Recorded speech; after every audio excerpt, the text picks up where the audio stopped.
ahorita de esto para no dejar esta clase tan inconclusa.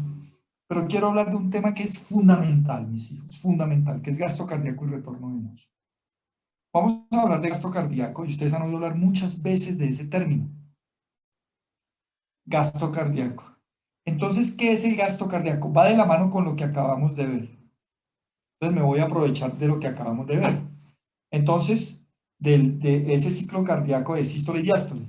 Entonces, gasto cardíaco es el volumen de sangre que bombea, tanto el ventrículo derecho como el ventrículo izquierdo, pero, para efectos de la clínica, ya pensando en la clínica, cuando les hablen de gasto cardíaco, le están hablando casi siempre del ventrículo izquierdo, porque cuando hablamos de gasto cardíaco estamos hablando de la cantidad de sangre o volumen de sangre que bombea por minuto cada ventrículo, específicamente el ventrículo izquierdo, pero también el derecho. ¿Y cómo se mide entonces eso? ¿Se acuerda que existían tres volúmenes? El volumen del final de diástole, el volumen del final de sístole, pero también existía esos 70 mililitros que bombeaba el corazón. Entonces, esos 70 mililitros, recuerde que este ventrículo se llenaba con 120, bombeaba 70 y le quedaban 50, en promedio. Yo no estoy diciendo que eso sea definitivo para todos los adultos, en promedio.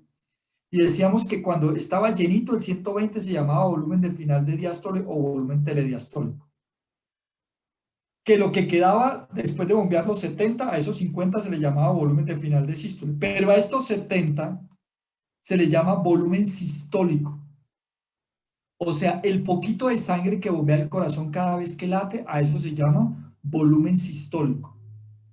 Entonces, el gasto cardíaco es el volumen de sangre que bombea por minuto cada ventrículo. Entonces, yo tengo que coger ese volumen sistólico, que son los mililitros de sangre por latido, y lo multiplico por la frecuencia cardíaca, y la frecuencia cardíaca es igual al número de latidos por minuto. Esto es matemáticas de Nacho Lee. ¿Sí me entiende? Si usted no entiende esto, ahí sí tiene que pensar seriamente que usted no sirve para esta carrera, que a usted le sirve más las ciencias sociales, el derecho. No vamos a meter en ingenierías porque si no puede con esto que es de kinder, se imagina en una ingeniería. Entonces, vuelvo a insistir, si me están confundiendo mililitros con porcentaje, pues ya yo veo que la cosa está gravísima. Entonces aquí sí, peor que no me van a entender. Entonces vuelvo a insistir. ¿Cómo mido yo el gasto cardíaco? Es el poquito de sangre que bota el corazón cada vez que late en un minuto y sumo todos esos poquitos en un minuto. Eso lo puedo hacer matemáticamente. Entonces, diré que el poquito de sangre que yo boto lo voy a llamar volumen sistólico. Y entonces volumen sistólico es igual a ¿qué? Los mililitros por cada latido. Y como lo quiero hacer por la cantidad de tiempo, lo puedo hacer en un minuto y a eso se llama frecuencia cardíaca. ¿Y qué es la frecuencia cardíaca? ¿Cuántos latidos hace mi corazón en un minuto? Esa es la frecuencia cardíaca. Entonces, si yo multiplico el volumen sistólico por la frecuencia cardíaca, va a ser igual al gasto cardíaco. Muy bien, muy bien. Eso pues era lo fácil. Ahora metámonos. ¿Qué regula? ¿Qué hace que mi corazón lata o lento o rápido? ¿Y qué hará que se me aumente o se disminuye el volumen sistólico? Entonces, hablemos de la frecuencia cardíaca. ¿Quién regula la frecuencia cardíaca? Porque hay momentos en que mi corazón late más rápido y momentos en que mi corazón late más lento o normal. Entonces, la regulación de la frecuencia cardíaca está dada por la estimulación nerviosa de tipo autónomo. Y voy a parar acá. El sistema nervioso autónomo se divide en dos. En sistema nervioso autónomo simpático y en sistema nervioso autónomo parasimpático. El simpático tiene su principal neurotransmisor que se llama la adrenalina. También se acompaña de la noradrenalina. El parasimpático, su principal neurotransmisor se llama la acetilcolina.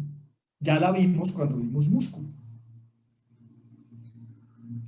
Entonces, la frecuencia cardíaca, o sea, cuántos latidos hace mi corazón por minuto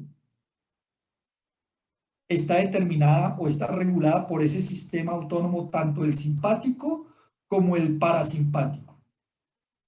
La estimulación simpática aumenta la frecuencia cardíaca y la estimulación parasimpática inhibe la frecuencia cardíaca. Y aquí voy a parar un momento.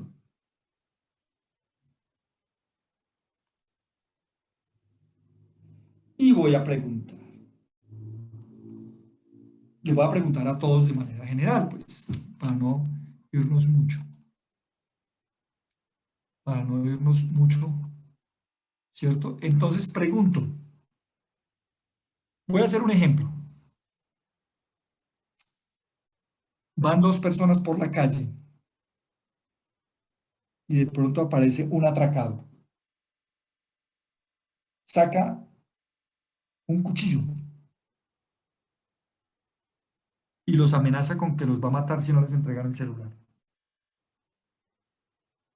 Pregunto, les pregunto, ¿su corazón, la frecuencia cardíaca en ese momento de las personas a las cuales van a atracar, se aumenta o se disminuye? Aumenta. Se aumenta, ¿verdad? Bien. ¿Y ustedes han escuchado hablar en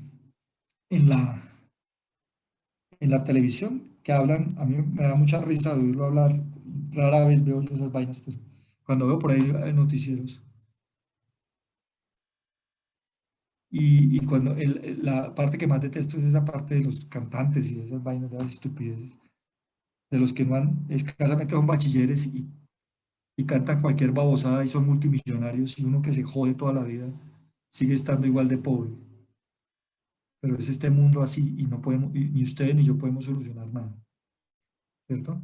Entonces uno los oye hablar de la adrenalina, si los ha oído hablar, es que no, esto es mucha adrenalina, ¿cierto? Y veo propagandas de esos concursos que me parecen terribles, o sea, me parece terrible, me parece desastroso que en este país la televisión, en lugar de estar mostrando cosas educativas, esté mostrando concursos de estúpidos ahí, ¿cierto? Haciendo bobadas. ¿Será que yo me estoy poniendo viejo? Debe ser. Y entonces hablan de qué tanta adrenalina. Si los han oído hablar, de hablar de la adrenalina como si ellos supieran mucho de fisiología, como si tuvieran que mamarse una clase conmigo, pues, como ustedes. Entonces, cuando a estos dos que los atracaron, les mostraron el cuchillo, ¿usted qué cree que pasó con el simpático y el parasimpático? ¿Quién predomina ahí, el simpático o el parasimpático? El simpático. El simpático. ¿Con qué neurotransmisor? Simpático. Adrenalina. Exactamente, o sea, fluye la adrenalina e inmediatamente cómo responde el corazón Adrenalina. con la frecuencia cardíaca. Se aumenta. Exactamente. ¿Está claro entonces el concepto? Entonces, miren, ahora quiero que miremos esto, mis hijos. Quiero que miren estos gráficos que están viendo ahí. Entonces, el estímulo de los nervios parasimpáticos disminuye la frecuencia cardíaca. Otra vez, vamos a volver a ver una gráfica. Y mire que aquí dice tiempo en segundos. Aquí hay 1 segundo, 2 segundos, 3 segundos. En estos, cada agujita de estas, cada punta de estas, cada cima de estas, es un latido. Entonces, en estos 3 segundos se produjo un latido, 2 latidos, 3 latidos. ¿Qué sucedió? Que fue estimulado por la neurona parasimpática, o sea que ¿qué neurotransmisor se descargó? Acetilcolina. Pero miren aquí otra vez los mismos 3 segundos. Y mire cuántos latidos hay. 1, 2, 3, 4, 5, 6, 7, 8, 9. Quiere decir que la diferencia entre perdóname, este gráfico y este gráfico es que aquí el estímulo fue del parasimpático, mientras que aquí el estímulo fue del simpático. Dice que todo esto se sucede a nivel del nodo sinoauricular o nodo sinusal, del cual hablaré después y que ustedes creo que ya les hablaron en anatomía, ¿cierto? O sea, ese nodo sinusal es el sitio donde arranca toda la parte de la frecuencia cardíaca. Vamos a hacerlo acá otra vez, no importa que lo vuelva a repetir. Vamos a repetirlo por la 4ª vez. Entonces el centro del control cardiovascular está en el bulbo raquídeo, o sea, ya en lo que se conoce como tronco encefálico, y el tronco encefálico se compone de 3 partes, ¿cierto? El bulbo, la protuberancia y el mesencéfalo. En el bulbo raquídeo, como lo veremos aquí también, y seguramente ya lo vieron en anatomía, existe un centro especializado en controlar la frecuencia cardíaca. Entonces, si lo que el bulbo raquídeo manda una información al corazón para que predomine la acetilcolina, ¿cierto? Y se descargue esa acetilcolina en los receptores del corazón, entonces los receptores para esta acetilcolina se llaman receptores muscarínicos en las células autorrítmicas que están en el nodo sinusal. Hace que haya, mire, practiquemos aquí lo que hemos visto de potencial de acción. Hay un aumento de la salida de potasio con disminución de la entrada de calcio. Por lo tanto, las células cardíacas de esa zona y se hiperpolarizan y eso hace que las células se vuelvan más quieticas, ¿se acuerda? Por lo tanto, disminuye la velocidad de despolarización y por lo tanto las células se vuelven más quieticas y disminuye la frecuencia cardíaca. Esto para disminuir la frecuencia cardíaca gracias al parasimpático, neurotransmisor acetilcolina. Veámoslo por el otro lado, veamos el centro cardiovascular allá en el tronco encefálico, en el bulbo raquídeo, decide que este paciente necesita acelerar su corazón. Entonces estimula neuronas simpáticas, hacen que secreten adrenalina y noradrenalina. Sus receptores se llaman receptores beta 1, allá en el nodo sinusal del corazón. Esto hace que aumente la entrada de sodio y de calcio, aumentando la velocidad de despolarización y por lo tanto aumentando la frecuencia cardíaca. ¿Sí ven la cosa? Lo hemos dicho 3 veces de la misma, perdón, esta es la 4ª vez ya más profundo, para concluir en lo mismo. ¿Quién regula la frecuencia cardíaca? La frecuencia cardíaca está regulada por el sistema nervioso autónomo. El simpático con su neurotransmisor adrenalina y sus receptores beta 1 en el corazón aumentan la frecuencia cardíaca. ¿Cómo lo hacen? Aumentando la entrada de sodio y calcio y aumentando la velocidad de despolarización. El parasimpático con su neurotransmisor acetilcolina y sus receptores muscarínicos en el corazón aumentan la salida de potasio, disminuyen la entrada de calcio, hiperpolarizan la célula y por lo tanto disminuyen la frecuencia cardíaca. Lo volvemos a ver 5ª vez, no importa. Miren aquí, quiero que observen este gráfico, me parece muy bonito. Este es, otra vez, mira, aquí está el tiempo en segundos. Aquí está el potencial de membrana. Aquí está unos latidos normales. Un latido, 2 latidos, 3 latidos. Pero la franja azul me muestra un estímulo parasimpático. Pasó de 3 latidos normales a 1 latido, 2 latidos. ¿Qué pasó con el estímulo parasimpático? Inmediatamente disminuyó la frecuencia cardíaca de 3 latidos a 2 latidos en 2.4 segundos. Pero miren acá, normal, lo mismo, 1 latido, 2 latidos, 3 latidos. Cuando recibió el estímulo simpático, ¿qué pasó? 1 latido, 2 latidos, 3 latidos, 4 latidos, 5 latidos. ¿Sí se dan cuenta? Entonces pregunto, ¿quedó claro que gasto cardíaco es igual al volumen sistólico por la frecuencia cardíaca? ¿Y quién hace que la frecuencia cardíaca, quién regula la frecuencia cardíaca? El simpático y el parasimpático. Entonces yo les pregunto una cosa.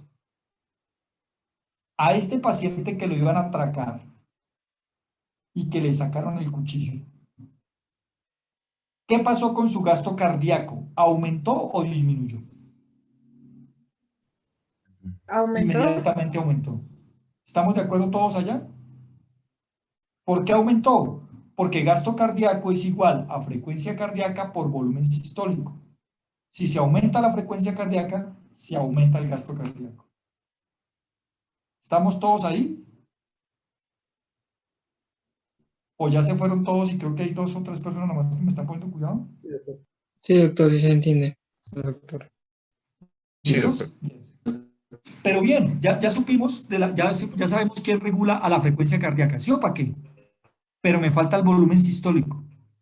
El volumen sistólico está regulado por tres variables. Un volumen que ya conocimos hace rato, el volumen telediastólico. ¿Se acuerdan de nuestro volumen telediastólico? La resistencia periférica total y la contractilidad. Estas tres cosas hacen que el volumen sistólico sea mayor o sea menor. Vamos a ver cómo.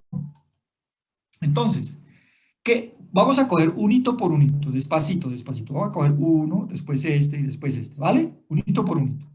Entonces, ¿cómo interfiere el volumen telediastólico con el volumen sistólico? ¿Cómo lo regula?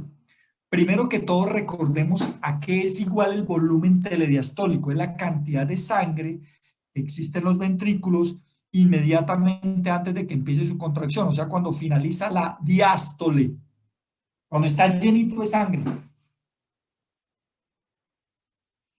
Entonces, la carga frente a la cual se contraen los ventrículos y que tienen que soportar antes de que el ventrículo se contraiga, a eso se llama precarga. Y van a oír hablar de precarga por todos lados de ahora en adelante en su vida como médicos. Entonces, cuando le hablen de precarga, le están hablando de volumen telediastólico. Le están hablando del volumen de sangre que tiene que soportar o la carga que tiene que soportar el ventrículo antes de que se contraiga. Cuando se finalizó la diástole y va a comenzar la sístole. A eso se llama precarga, precarga.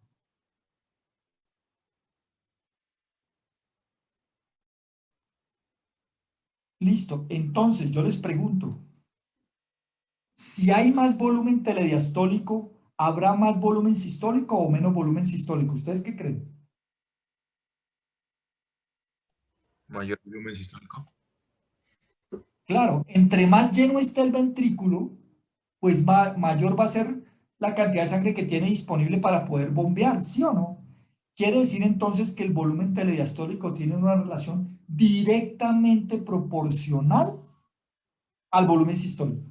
Si se aumenta el volumen telediastólico, se debe aumentar el volumen sistólico. Si se disminuye el volumen telediastólico, se debe disminuir el volumen sistólico. O sea que la precarga está directamente relacionada con el volumen sistólico. Eso es muy importante que lo tengan en cuenta. Bien, segundo punto, la resistencia periférica total. Resistencia periférica total. Entendía la resistencia periférica como la impedancia frente a la expulsión de sangre por parte del ventrículo, o sea, la poscarga. Y aquí me voy a detener un ratico. Piensen en un vaso sanguíneo. Si el vaso sanguíneo está más abierto, deja pasar más fácilmente la sangre. Piensen en la aorta que está a la salida del ventrículo izquierdo. Si el vaso de la aorta está más abierto, deja pasar más fácil la sangre, ¿sí o no? Pero si la aorta está más cerrada, si le está poniendo más resistencia, saldrá menos volumen sistólico. Quiere decir que la resistencia periférica es la impedancia, la dificultad que le pone el vaso a la expulsión de la sangre por parte del ventrículo. Y a eso se va a llamar poscarga. Entonces, esa poscarga es contra la que tiene que trabajar el ventrículo después de que se inicia la contracción. Yo les pregunto, si la resistencia periférica es muy alta, ¿habrá más volumen sistólico o menos volumen sistólico? Menos. Por lo tanto, entonces la resistencia periférica con respecto al volumen sistólico es directamente proporcional o inversamente proporcional. Inversamente. Claro, entre más cerrado esté la aorta, más difícil va a ser que uno saque volumen sistólico, ¿sí o para qué?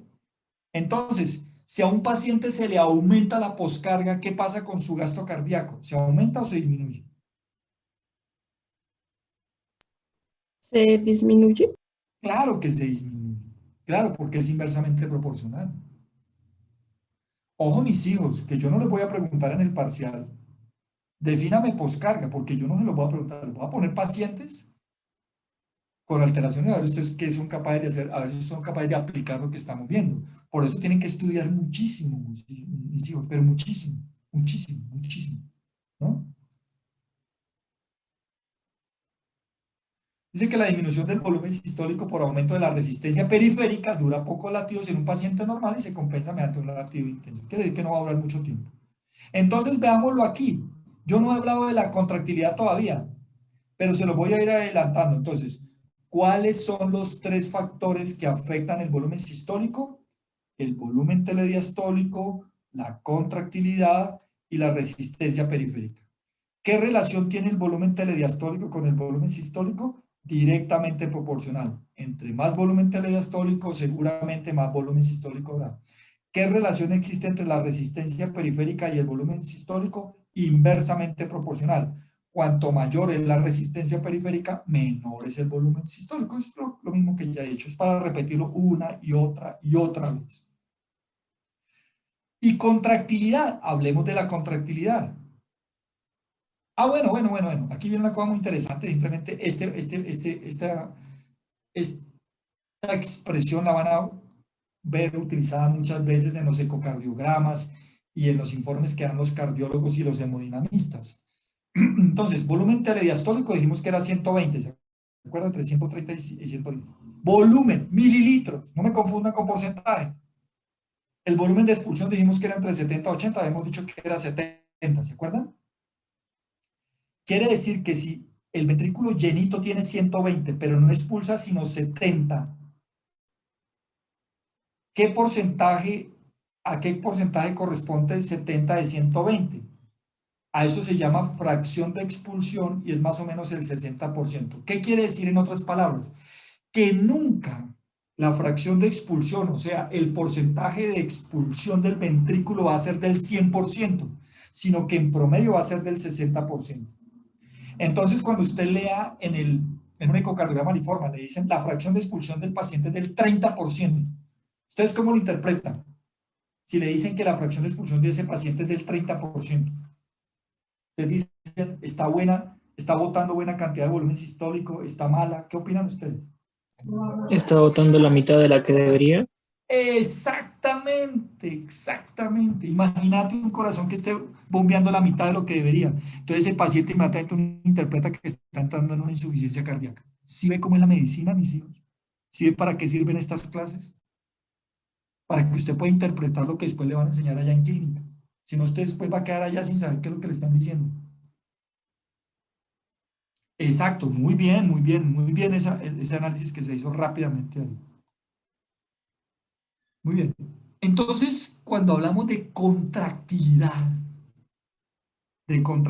estamos hablando, piensen en las fibras miocárdicas, piensen en las fibras miocárdicas. Entonces se va a comenzar a contraer las fibras del corazón, ¿sí o no? Piensen en los miocitos que se comienzan a contraer, la contracción. Entonces dos señores, un señor que se llamaba Frank y un señor que se llamaba Starling, dijeron una vez, hace muchos años, que la fuerza de contracción ventricular varía de manera directa al volumen telediastólico. ¿Qué quiere decir esa vaina? Dijeron entonces que si se aumenta la cantidad de sangre que llega al ventrículo, o sea, el volumen telediastólico, aumenta el grado de distensibilidad del músculo cardíaco, pues se tendrá que estirar más las fibras para que le quepa más volumen, ¿sí o no? Y cuando esto hace que se contraigan, lo tendrá que hacer con mayor fuerza de contracción. Entonces, a eso se le conoce como el control intrínseco de la fuerza de contracción. Paremos un momentico. Quiere decir que la contractilidad tiene un control intrínseco y un control extrínseco. El control intrínseco está dado por la capacidad que tienen las fibras del corazón de estirarse y contraerse, como un caucho que se estira y se contrae. ¿Sí me hago entender? Entonces, ¿qué dijeron Frank y Starling?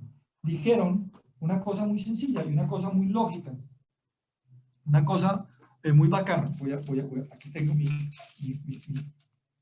caucho, aquí tengo mi caucho. Dijeron que debido al grado de estiramiento del miocardio por el volumen telediastólico, a mayor volumen telediastólico, mayor estiramiento, y esto hará que haya mayor contracción. Voy a hacerlo, voy a prender mi cámara Y hagámoslo con un ejemplo. ¿Están viendo ahí? ¿Están viendo este caucho? Sí, doctor. Bien. Entonces vamos a hacerlo gráfico. Digamos que este caucho son las fibras del corazón. Si yo le echo más volumen, y son muchas fibras pues, que están conformando el ventrículo. Si yo le echo más volumen, entre más volumen, ¿qué tienen que hacer estas fibras? ¿Se estiran más o se estiran menos? Se estiran más. Se van estirando más, miren, miren cómo se van estirando. Pero ojo, como son elásticas y flexibles, cuando ya yo quiera botar la sangre y se contraiga, entre más lo estire este caucho, ¿qué pasa cuando yo lo suelto? Si yo lo suelto aquí, pasa esto. Pero si yo lo suelto desde acá, ¿qué pasa cuando lo tengo muy estirado?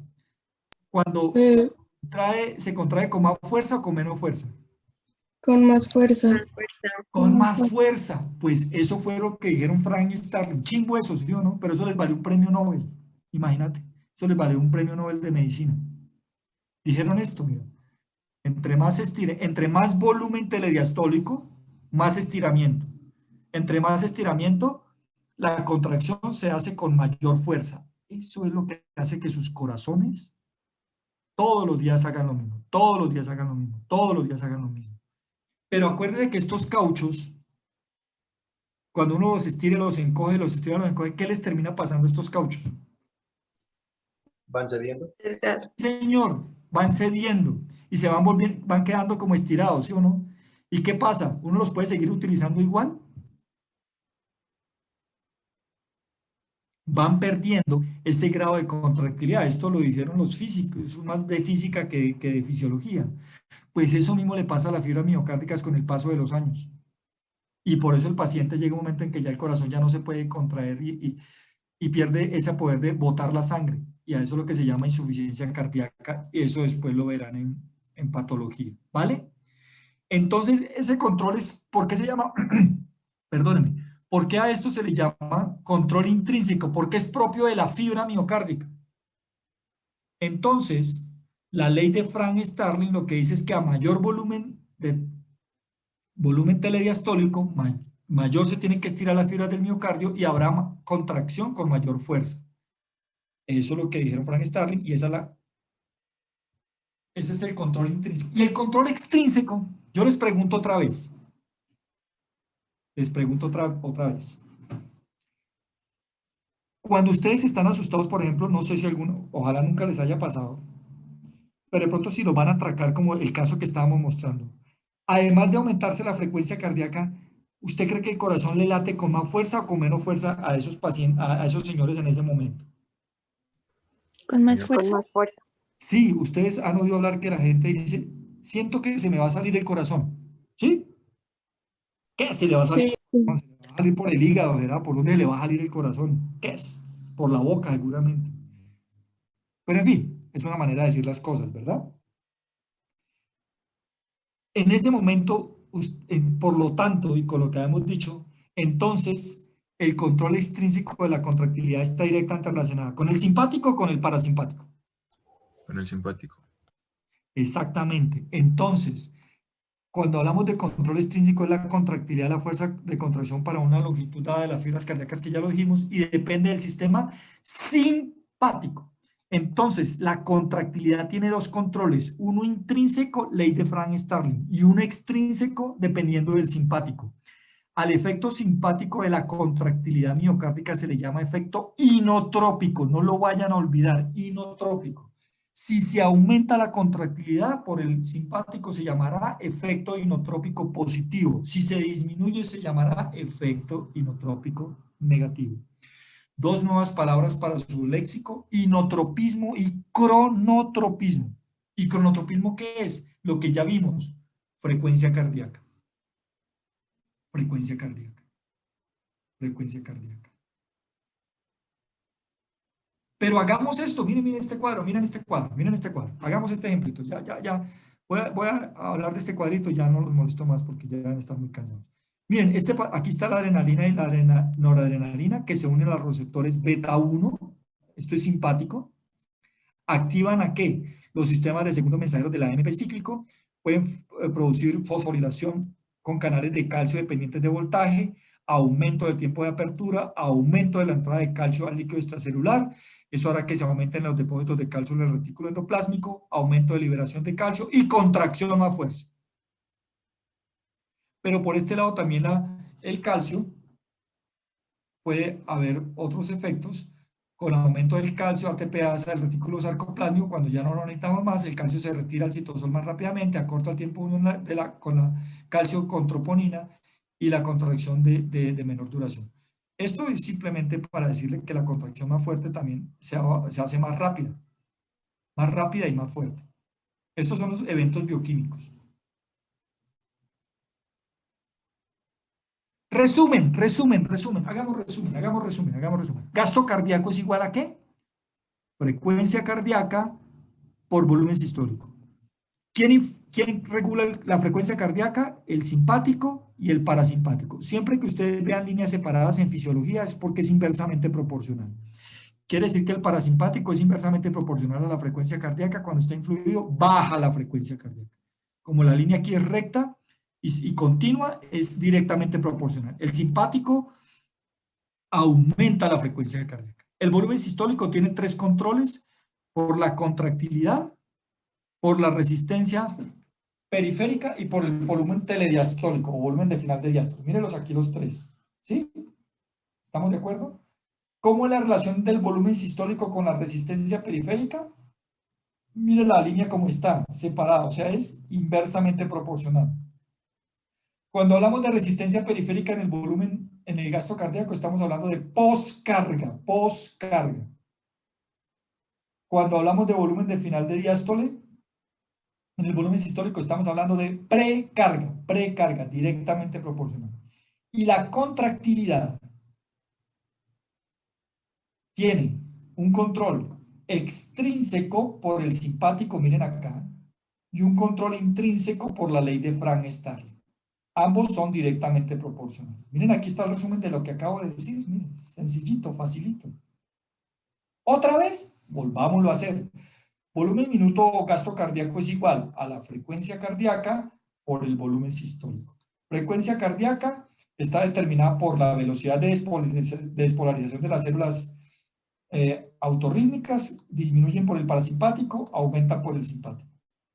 El volumen sistólico tiene 3 controles: el volumen telediastólico, la contractilidad, y aquí falta uno. ¿Quién faltaría acá? Del control del volumen sistólico. ¿Quién falta? La resistencia periférica. Correcto, la resistencia periférica. ¿Y la resistencia periférica es directamente proporcional o inversamente proporcional al volumen sistólico?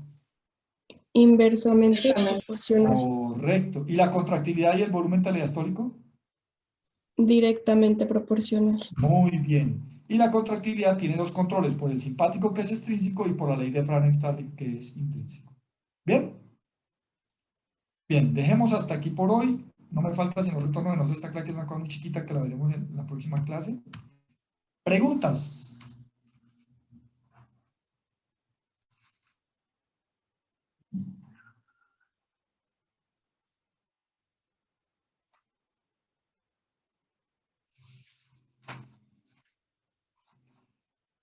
Bueno, ponen cuidado.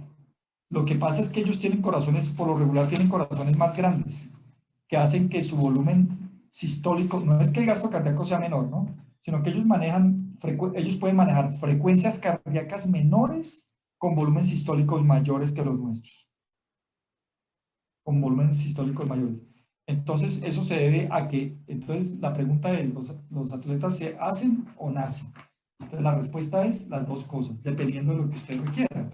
Entonces, ustedes deben hacer con cosas como, por ejemplo, los corredores de maratón nacen con corazones más grandes, pero sanos, haciendo que el volumen sistólico sea muchísimo, ya no es 120, puede ser 160. Entonces, ¿usted para qué necesita latir tan rápido? ¿Sí me entiende? Ahora, la preparación física, ¿para qué les ayuda?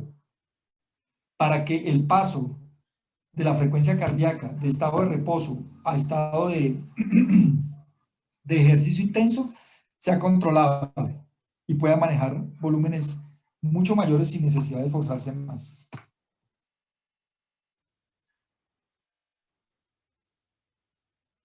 Bueno.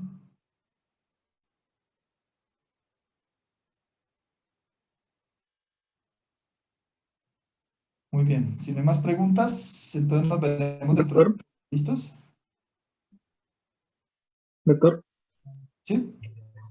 Lo que pasa es que yo creo que leí o creo que nos mencionaron en neuroanatomía que cuando una persona está entrenando, así como lo está mencionando ahorita, o sea, un deportista de alto rendimiento, se va habituando más a utilizar, por así decirlo, el sistema nervioso autónomo parasimpático, porque el simpático es como menos eficiente a la hora de bombear la sangre. O sea, se puede ver de esa forma. No, yo no lo vería de esa forma. Yo no lo vería tanto de esa forma. Pues es una manera de decir las cosas. Lo que pasa es que me imagino que se los dijeron es para decirles que maneja mejor la frecuencia cardíaca para no aumentarla tanto y no hacer desgaste. Pero necesitamos el simpático en el momento del arranque, por ejemplo, si estamos hablando de atletas, para poder que el corazón comience a bombear más rápido. No puede estar el corazón supeditado al parasimpático, porque entonces no bombearía y la frecuencia cardíaca sería menor y el gasto cardíaco sería muchísimo menor. Es relativo, o sea, no podemos generalizarlo de una vez, pero digamos que es una manera de decir las cosas. Me imagino que el doctor se los quiso decir para, para, para intentar explicarles algunas cosas, pero no se puede generalizar. Ah, listo. Gracias. Bueno.